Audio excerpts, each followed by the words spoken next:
So we'll start with the new chapter, Goods and Services Tax.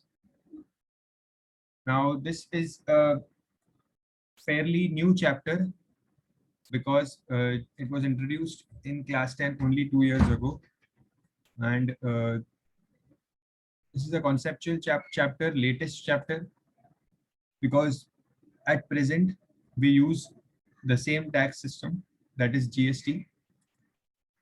Previously, there was value added tax, VAT. So that was replaced by GST.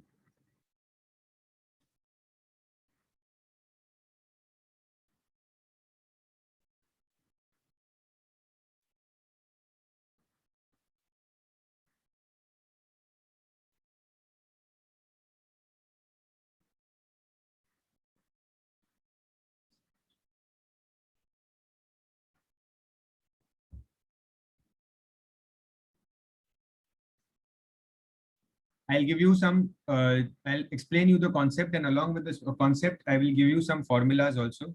Okay, some formulas. So you have to note down those formulas and the wordings of this chapter. Here, the wordings are very important. That the tax is paid to the state government, or it is paid to the central government, or it is paid to the retailer or the wholesaler or shopkeeper. The terms are very important here. Okay, so you have to be very careful with the terms. Okay. And you need to have the new text, if you have the new Frank textbook of GST, that would be good. If you have the old textbook, if you have borrowed the textbook from someone, okay, there may be few changes in the questions. Okay, I'll share the pics of this new Frank textbook in the group. So those who have the old one, they should check for the changes. Okay, because the questions may change. In the new Frank, they have updated some questions. So you need to be aware of that. Or you can just take the print. I'll share the pics in the group. You can take the printout of those and keep it in your textbook for reference.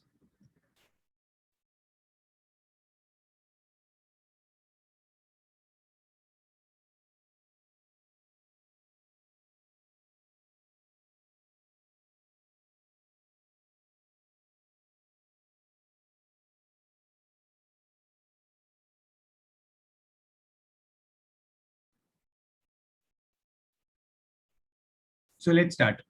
See, GST, Goods and Services Tax, is first broadly divided in two types. It is the interstate or intrastate. Interstate or intrastate. No need to copy this. Only when I tell you for a particular formula, only then copy it.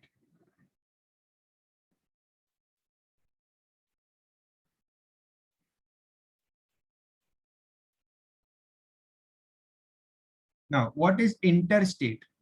Interstate means the GST is between, the goods are transferred from one state to another, between two states. Interstate का मतलब क्या होता है? Between two states. Okay, and intrastate means within a state. Intrastate means within a state. For example, here the goods are traveled from Delhi to Mumbai. So that will be interstate transaction. And within a state means the goods are going from Pune to Mumbai. That is within a state. Mumbai and Pune both are in Maharashtra. So within a state. So this is called as intrastate transaction. Okay. For interstate transaction, what happens is, यहाँ पे दो states involved है, ठीक है? तो जो GST होती है, that entire GST goes to the government, the central government. See, दो governments होती है. There is the state government and there is central government. Okay. So when the goods, when there is an interstate transaction, interstate मतलब दो states के बीच में होता है, ठीक है? दो states involved है, तो मतलब किसी एक स्टेट को टैक्स नहीं मिलेगा, टैक्स पूरा का पूरा गवर्नमेंट को मिलेगा, ठीक है? जब दो स्टेट्स इन्वॉल्व है तो टैक्स किसको मिलेगा? पूरा का पूरा सेंट्रल गवर्नमेंट को. That is called as IGST. IGST means I stands for integrated and GST is goods and services tax. ठीक है, तो अगर ट्रांजैक्शन दो स्टेट के बीच में हुआ तो पूरा का पूरा टैक्स किसको मिलेगा? सेंट्रल गवर्नमेंट को. किसे मिलेगा?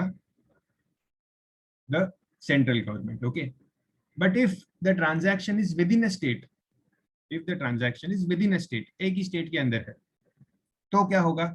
तो जो टैक्स है it will get divided by two. मतलब जो भी टैक्स कलेक्ट हुआ है, हाफ टैक्स सेंटर को मिलेगा एंड हाफ टैक्स स्टेट को मिलेगा. ठीक है, तो that is called as CGST and SGST. ठीक है, CGST एंड SGST दो पार्ट्स में. CGST means central GST and SGST means state GST. ठीक है, अब जो गुड्स एंड सर्विसेज टैक्स है, इसके जो रेट्स है, दोज रेट्स आर फिक्स्ड. ठीक है, चार ही रेट्स होते हैं. इधर इट कैन बी 5%, 12%, 18% एंड 28%. ये चार ही स्लैब्स है जीएसटी के. ठीक है, सारे प्रोडक्ट्स, कोई प्रोडक्ट पे 5%, कोई प्रोडक्ट पे 18%, कोई पे 12, कोई पे 28%, depends upon the category in which they fall. Okay, तो ये चार स्लैब्स होते हैं. तो समझो अगर कोई एक पर्टिकुलर गुड है, let's say shoe, a pair of shoes, okay, and the cost is 1000 rupees. So when you go to purchase that shoes, okay, अब वो ट्रांजैक्शन कैसे हुआ है? जैसे समझो आप मुंबई में हो और आपने शूज खरीदा दिल्ली से. ठीक है, तो आपने दिल्ली से वो शूज को मंगाया मुंबई में. ठीक है, तो इसमें क्या होगा? Delhi to Mumbai, it will be a inter state transaction.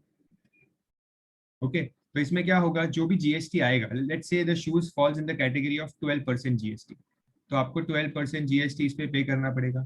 12% on 1000 rupees is 120 rupees.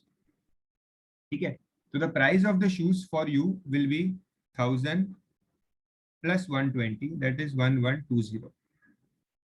Okay, और ये जो पूरा पैसा है, ये जो 1000 रुपीज है, this will go to the shopkeeper or the retailer, whoever is selling the shoes to you, and this 120 rupees will go to the central government as IGST.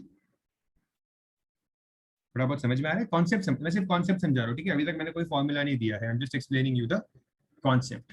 Okay, this 120 will go as IGST to the central government. Okay, now the same shoes, let's say, is sold from Pune to Mumbai. Within Maharashtra ही किसी ने shoes बनाया और within Maharashtra ही sale कर दिया. ठीक है, तो इस बार क्या होगा? इस बार it will fall in this category of intra state transaction. ठीक है, इंट्रा स्टेट ट्रांजैक्शन. तो इस बार क्या होगा? अगर ये जो 12% जीएसटी है, 12%, ये 12% में से this 6% will go to the centre and 6% will go to the state. आधा आधा हो जाएगा जीएसटी. ठीक है, तो ये जो 120 है, सी कस्टमर को सेम पे करना है, कस्टमर को 1000 प्लस 120 ही पे करना है. ठीक है, बट वो टैक्स जो है वो पूरा सेंट्रल गवर्नमेंट को मिलेगा या आधा सेंट्रल को और आधा स्टेट को मिलेगा? That depends on whether the transaction is intrastate और इंटरस्टेट और इंट्रास्टेट. ठीक है, तो अभी भी शूज का कॉस्ट इतना ही है, but 60 rupees tax will go to the central government and 60 rupees will go to the state government. Okay, I hope this is clear. ये एकदम बेसिक चीज थी जो आपको कॉन्सेप्ट समझने के लिए जीएसटी का. ठीक है, नाउ आज हम थोड़े फॉर्मूलाज ही डिस्कस करेंगे. जीएसटी कैसे पे होता है? GST, there is a question here, how does it reaches the central government? See, GST कैसे होता है? जो बिजनेसमैन होते हैं, when they are selling and buying the goods, तो वो लोग बिल बनाते हैं. ठीक है, उस बिल पे उनका एक जीएसटी नंबर होता है. तो एवरी मंथ के एंड में there chartered accountant, whoever is there accountant, उनको वो बिल्स सबमिट करते हैं और उस बिल्स के अकॉर्डिंगली वो सेंट्रल गवर्नमेंट से जीएसटी देते हैं, उनको पे करते हैं. एवरी मंथ उनके बिल्स बनते हैं. पहले वैल्यू एडेड टैक्स था. वैल्यू एडेड टैक्स में थोड़ा डिफरेंट सिस्टम था, बहुत सारे टैक्स रेट्स थे अलग अलग तरीके के. अब उसको थोड़ा सिंप्लीफाई कर दिया है. सारे states same tax system use कर रहे हैं and that is making the payment structure a little easy to understand and थोड़ा सिंप्लिसिटी, ट्रांसपेरेंसी आया है जीएसटी आने के बाद. ओके, सर जो जीएसटी नंबर रहता है, मतलब अगर हम कोई शॉपकीपर के पास जाए तो वहाँ पे जीएसटी नंबर रहता है, तो वो जीएसटी के भी रुपीज़ ले लेता है, तो फिर उससे जीएसटी कौन लेगा सेंट्रल गवर्नमेंट के पास जाने के लिए? हाँ हाँ, तो जैसे अभी किसी ने, I understood your doubt, okay. तो मतलब ये वही क्वेश्चन है जो अभी किसी और रीनर ने भी पूछा था, that wait let me erase this. चलो ये तो काम हो गया है।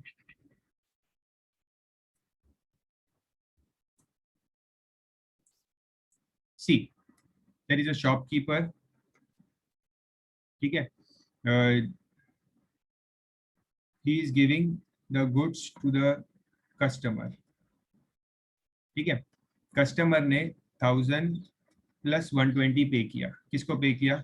शॉपकीपर को, ओके। तो शॉपकीपर ने 1000 रुपीज रखा जो उसका खुद का है, और जो 120 रुपीज है वो भी अभी भी उसके पास ही है, ठीक है। 120 रुपीज शॉपकीपर के पास ही है, but 120 rupees every month shopkeeper एक बिल बनाएगा यहाँ पे। जब वो कस्टमर को एक बिल देगा तो उसके पास भी एक बिल होगा, ठीक है। लेट्स से उस शॉपकीपर का जीएसटी नंबर है 12345, ओके। और उस जीएसटी नंबर पे बिल में लिखा हुआ है कि the cost is 1000 rupees and the GST is 120 rupees, okay. तो जब वो अपने रिटर्न्स फाइल करेगा, उनको रिटर्न्स फाइल करना होता है, ठीक है, मैं एकदम सिंपल तरीके में बता रहा हूँ, उनको रिटर्न्स फाइल करना होता है, तो एवरी मंथ के एंड में ये सारे बिल्स उनको प्रोड्यूस करने होते हैं, ठीक है। सो टू देयर सीए और टू देयर ऑडिटर जो उनका ऑडिट करता है, ठीक है।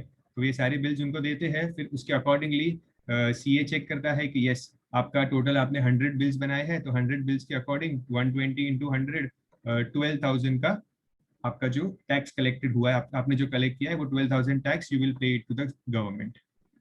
तो गवर्नमेंट की वेबसाइट्स होती है, वहां पे जीएसटी नंबर पुट करना है, then you have to pay that money.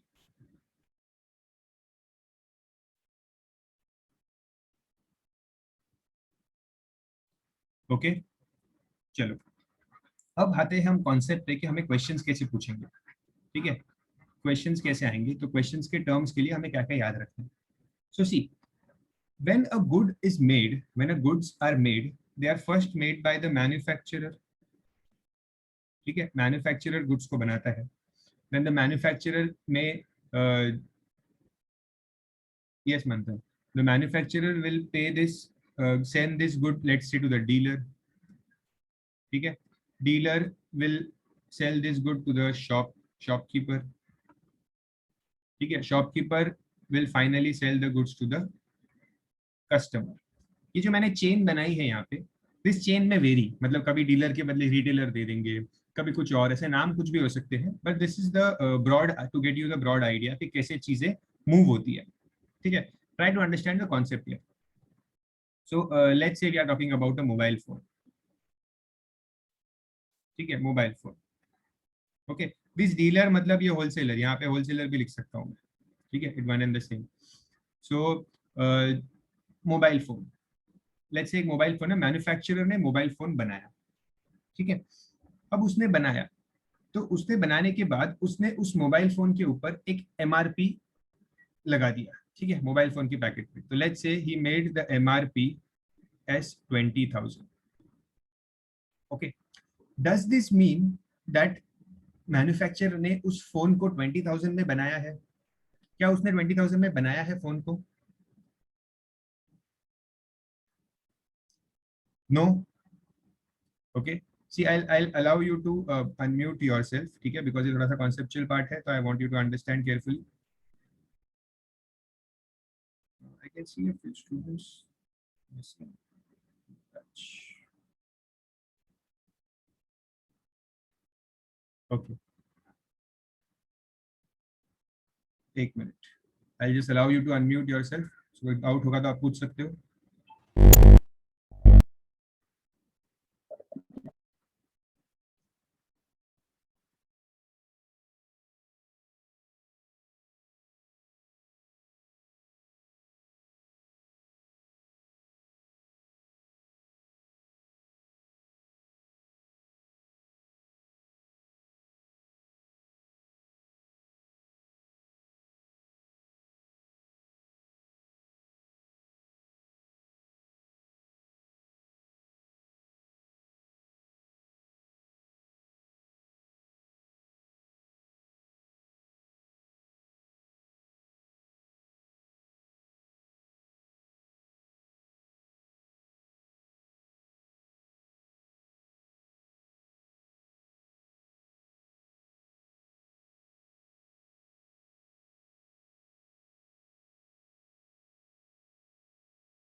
Let's continue. So I was saying that mobile phone 20,000 का है. सो उसने मोबाइल फोन मैन्युफैक्चरर ने उस मोबाइल फोन की एमआरपी उस पर लिख दी 20,000. तो दैट डजंट मीन कि उस वो मोबाइल फोन मैन्युफैक्चरर ने 20,000 में बनाया है. डेफिनेटली उसे 20,000 से कम में बनाया है. ठीक है. ओके. सो एमआरपी जो होता है, MRP is also called as the marked price. ठीक है. मैं आपको सिर्फ ये टर्म्स एक्सप्लेन कर रहा हूँ. मार्क्ड प्राइस या उसे कहते हैं लिस्ट प्राइस. ठीक है. तो never take the mark price or the list price as the price of the manufacturer. वो किसी का प्राइस नहीं होता. मार्क प्राइस या लिस्ट प्राइस एक अलग ही प्राइस होता है, या प्रिंटेड प्राइस भी कहते हैं. ठीक है. वो प्राइस होता है, एक अलग ही प्राइस होता है वो, जो सिर्फ उस बॉक्स के ऊपर प्रिंटेड होता है. ठीक है. मे बी उस प्राइस पे आप कस्टमर को बेच दो, या ऐसा भी हो सकता है कि आप उस प्राइस पे कुछ थोड़ा डिस्काउंट देके कस्टमर को बेच दो. That is also possible. ठीक है. ओके. चलो लेट्स से इस मैन्युफैक्चरर ने इस मोबाइल को 12,000 में सेल किया डीलर को. डीलर ने इस मोबाइल को 15,000 में सेल किया शॉपकीपर को. एंड शॉपकीपर ने इस मोबाइल को 20,000 में सेल किया, मतलब at mark price to the customer. Okay. Let's say this is the chain. ऐसा फ्लो हुआ है मोबाइल फोन. ठीक है. ओके. तो अभी क्वेश्चंस कैसे बनेंगे, क्वेश्चंस कैसे पूछेंगे आपको. They will ask you that what is the GST paid by dealer, या let's say the GST paid by the wholesaler. Wholesaler ने कितना जीएसटी पे किया, ऐसा क्वेश्चन पूछेंगे.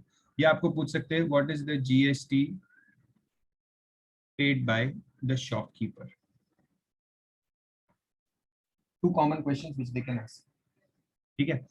तो if you pay attention carefully, ये जो होलसेलर है और ये जो शॉपकीपर है, ये ना प्रोडक्ट बनाने वाले हैं ना प्रोडक्ट खरीदने वाले हैं. ये लोग मिडल मैन है, जो सिर्फ प्रोडक्ट एक जगह से लेते हैं और दूसरी जगह पे दे देते हैं.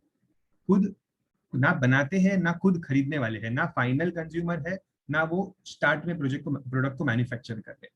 तो these people who are in middle in the chain, ठीक है, उन्हें हम कहते हैं मिडल मैन.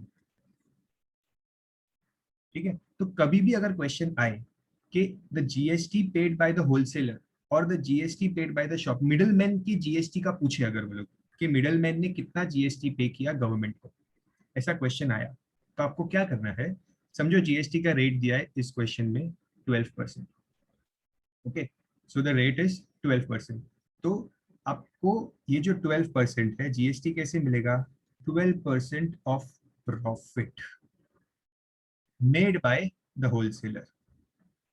होलसेलर ने कितना प्रॉफिट किया है यहाँ पे, सी 12,000 में उसने लिया और 15,000 में बेच दिया, तो कितना प्रॉफिट हुआ यहाँ पे होलसेलर का. How much is the profit here, 3,000 is the profit. Correct. So 12% of 3,000. So 12% of 3,000 कितना होगा, 360 रुपीज. तो 360 रुपीज का जो टैक्स है वो जाएगा गवर्नमेंट के पास. ठीक है. ये बात समझ में आ गई कि जो मिडल मैन होते हैं they pay the GST to the government on profit. Okay. अब मैं थोड़ा सा इसमें चेंज लाता हूँ क्वेश्चन में, स्मॉल चेंज. क्या चेंज लाता हूँ, मैं यहाँ पे लिखता हूँ GST paid by the wholesaler to the state government. अगर ऐसे पूछा, क्या पूछा, GST paid by the wholesaler to the state government, specify किया है स्टेट गवर्नमेंट, मतलब स्टेट गवर्नमेंट को आधा ही जीएसटी मिलता है.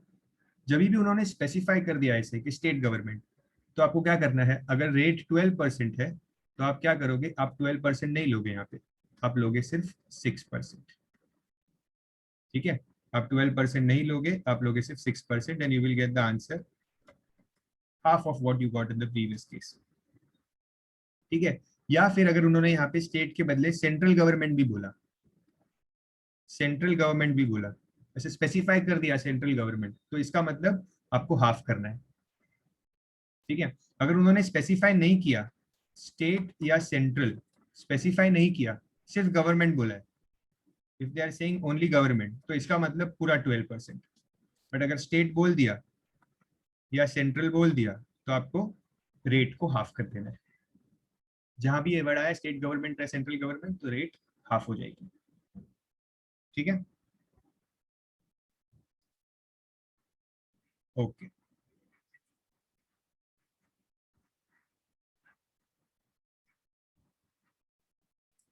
So I'll write the first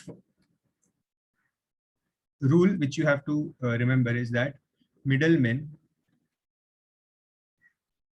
that is the wholesaler, or it can be the retailer, etc. Whatever the name is given, ठीक है, pay GST to government on profit only.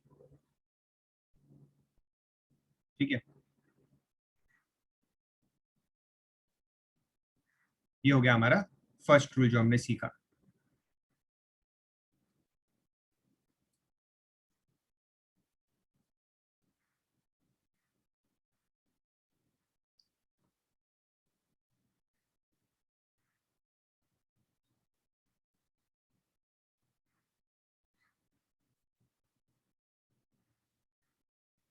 Next they ask is price paid by। ये price paid बहुत ही important word है। हाँ, ये price paid अगर ये पूछते हैं कभी, प्राइस पेड जनरली पूछते हैं price paid by the customer. अगर ये पूछा what is the price paid by the customer, तो ये कैसे कैलकुलेट करते हैं? कस्टमर ने कितना प्राइस पे किया, कस्टमर को कितने में मिला फोन, 20,000। ठीक है, ये जो प्राइस मैंने यहाँ पे लिखी है ना, 15,000, 12,000, 20,000, ये सारी प्राइस विदाउट जीएसटी लिखी हुई है। हमेशा हम फ्लो चार्ट में जो प्राइस लिखते हैं that price is without GST. ठीक है, वहाँ पे जीएसटी इन्वॉल्व नहीं किया हुआ है मैंने कुछ। Okay, so that is the without GST वाला प्राइस। तो कस्टमर ने कितना प्राइस पे करेगा finally, the price paid by the customer will be, ये 20,000 तो उसे पे करना ही है, प्लस वो इस पे जीएसटी पे करेगा। करेक्ट, सो कितना जीएसटी है, जीएसटी इज 12%। ठीक है, तो प्राइस पेड बाय कस्टमर क्या होगा, 20,000 प्लस 12% ऑफ 20,000। समझ में आ रहा है? ठीक है, ये वैल्यू है गुड्स की और ये उसके ऊपर जीएसटी है। ठीक है, so what will be my answer here?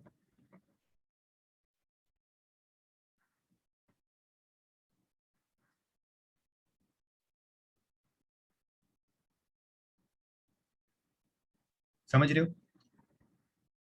ये बात समझ में आई कि प्राइस पेड क्या होता है। ठीक है, price paid by the customer क्या होता है, जिस प्राइस में उसने लिया है ये उसको वैल्यू ऑफ गुड्स बोलते हैं। ठीक है, ये उसकी वैल्यू है और प्लस इसके ऊपर उसने जीएसटी पे किया। ठीक है, ओके। तो मैं यहाँ पे एक सेकेंड फॉर्मूला ऐड करता हूँ,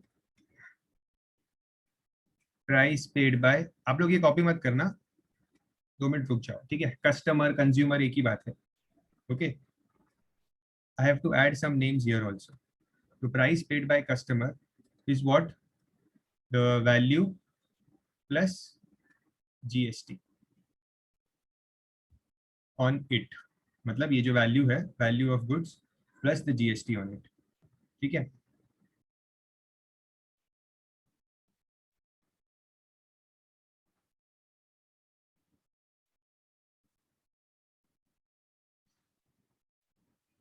ठीक है। अब अगर उन्होंने पूछा price paid by, if they ask you the price paid by the wholesaler, क्या पूछा है? Price paid by the wholesaler. तो सेम कॉन्सेप्ट यूज होगा यहाँ पे भी कि होलसेलर ने कितने में खरीदा है चीज को, 12,000 में। ठीक है, होलसेलर ने कितने में लिया, 12,000 में। सो 12,000 प्लस टैक्स कितना है, 12%। सो 12% ऑन 12,000,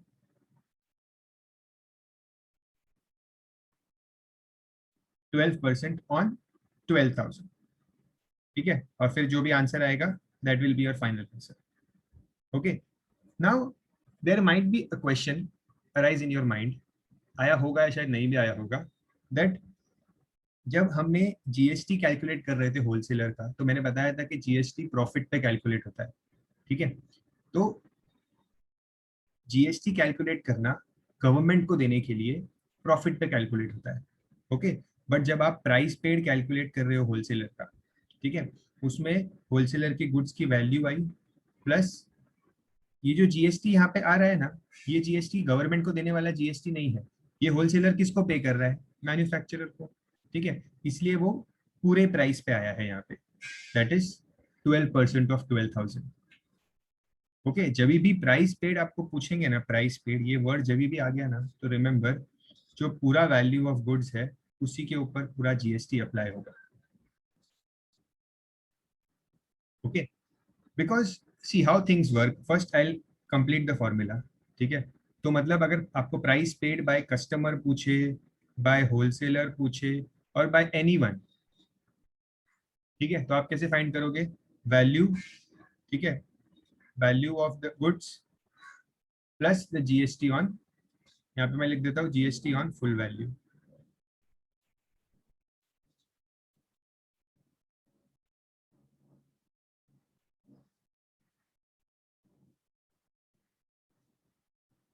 ठीक है।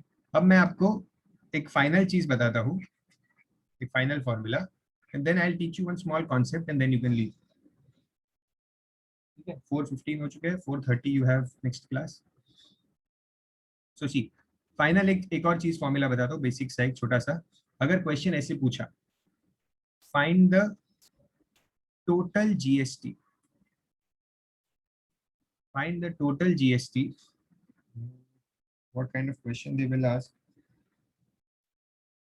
Find the total GST paid to the government, या ऐसे पूछ सकते हैं कि find the total GST received by government, ऐसा कुछ भी आ सकता है।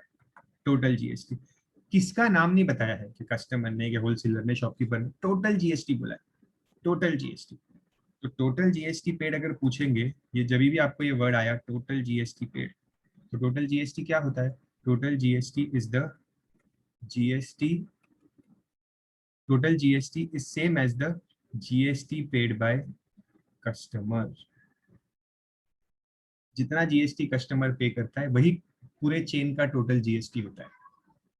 जितना जीएसटी कस्टमर पे करता है, that is the total GST of the chain, ठीक है। तो अगर आपको एग्जाम में पूछा what is the total GST paid, ये समझो ये वाले सम में पूछा कि what is the total GST paid, तो आप कैलकुलेट करोगे कस्टमर का जीएसटी। कैसे कैलकुलेट करोगे?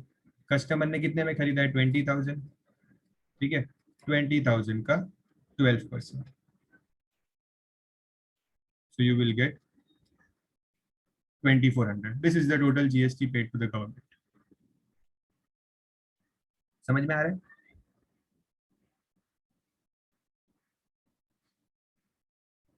Any doubts till now? तो थर्ड फॉर्मूला लिख दो, बस तीन ही फॉर्मूला है।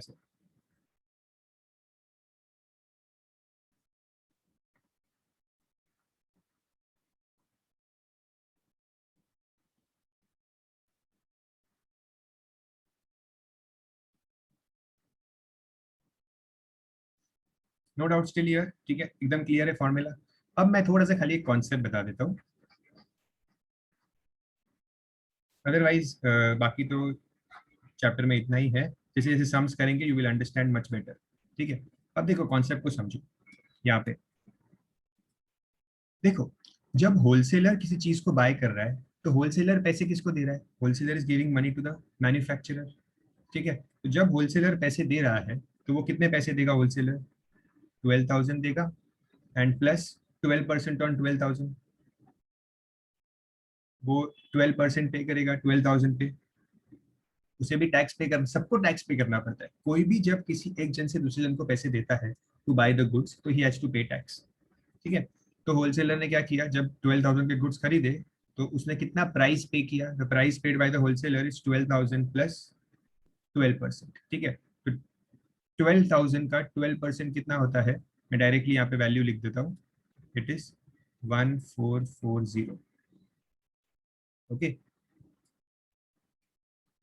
Just to explain you the concept, 12,000 का 12%, सो 0 0 कैंसिल, 12 12 जा 144। ठीक है, अब जब शॉपकीपर होलसेलर से चीज खरीद रहा है तो वो कितना पैसा दे रहा है? ही इज गिविंग 15,000 प्लस उसके ऊपर 12%। वो भी जब शॉपकीपर होलसेलर को पैसे देगा, जब बिल बनेगा तो 15,000 प्लस उस पर जीएसटी अप्लाई होगा। ठीक है, तो 15,000 पे कितना होता है GST? 15 into 12, how much is 15 into 12? 1800,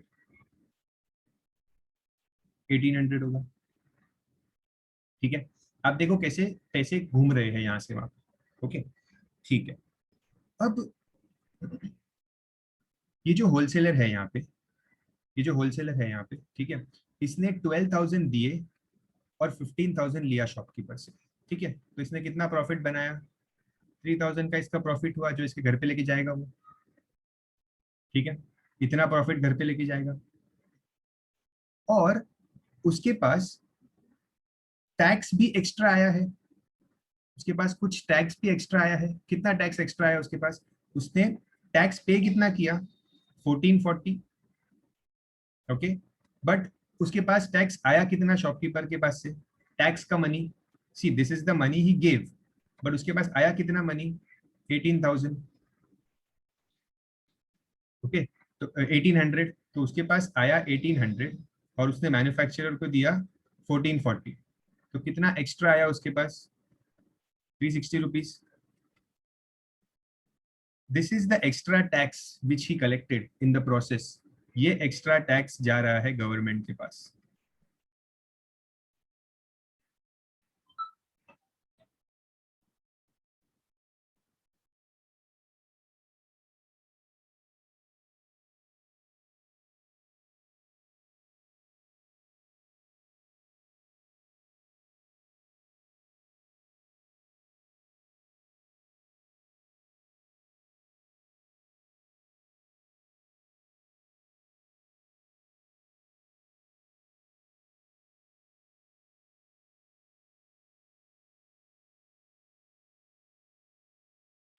sir तो वो 3,000 का क्या हुआ?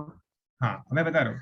तो मुझे आपको सिर्फ ये कॉन्सेप्ट बताना था। ठीक है, अब देखो जो मैंने कैलकुलेशन यहाँ पे बताया ना, ये आपको सम्स में करना नहीं है, मैं आपको सिर्फ बैकग्राउंड में बता रहा हूँ कि होता क्या है। ओके, अब मैंने आपको फॉर्मूला क्या दिया था कि अगर आपको क्वेश्चन आया GST by wholesaler to the government, अगर आपको ऐसा क्वेश्चन आया तो आप क्या करोगे? GST by wholesaler to the government के लिए होलसेलर कितना जीएसटी पे करेगा गवर्नमेंट को? मैंने क्या फॉर्मूला दिया था? होलसेलर एक मिडल मैन है। ठीक है, तो होलसेलर कितना जीएसटी पे करता है गवर्नमेंट को? यस, कैन एनीवन टेल मी?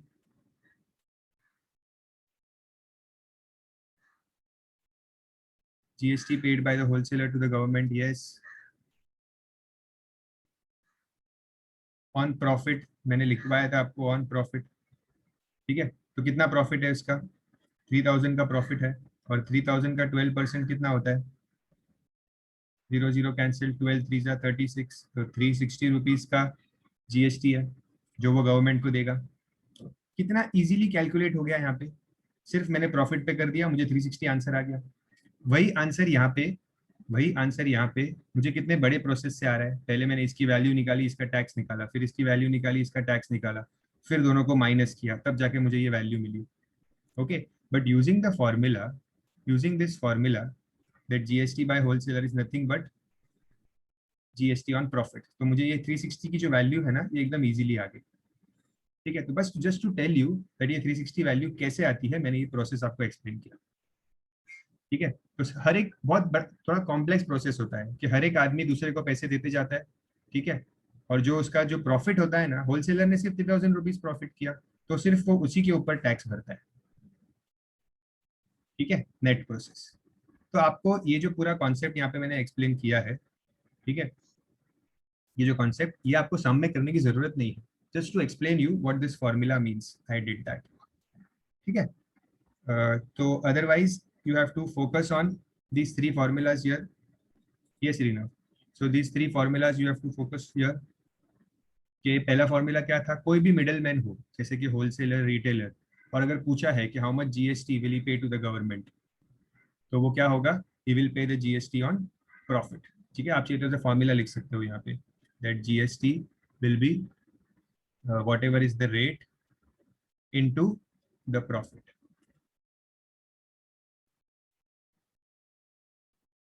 ठीक है, अगर प्राइस पेड पूछेंगे, price paid by the customer पूछा, होलसेलर पूछा, एनीवन, ठीक है, तो जो जितने में उसने गुड्स को खरीदा है plus GST on that full value.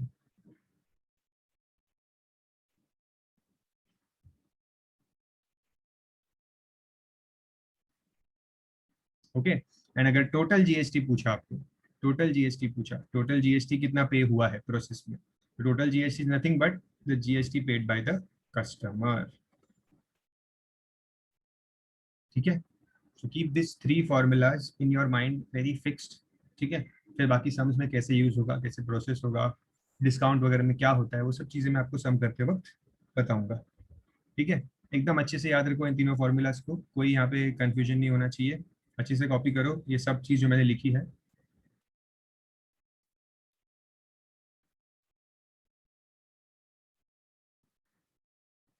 ठीक है, इस फॉर्मूला में किसी को कुछ डाउट है? Any doubt? Or else will end the lecture here. मैंने कॉन्सेप्ट एक्सप्लेन कर दिया है, next time we can start with the sums. Okay, तो नेक्स्ट लेक्चर के पहले जस्ट एक बार इन फॉर्मूलाज को अच्छे से रिवाइज करके आना. ओके,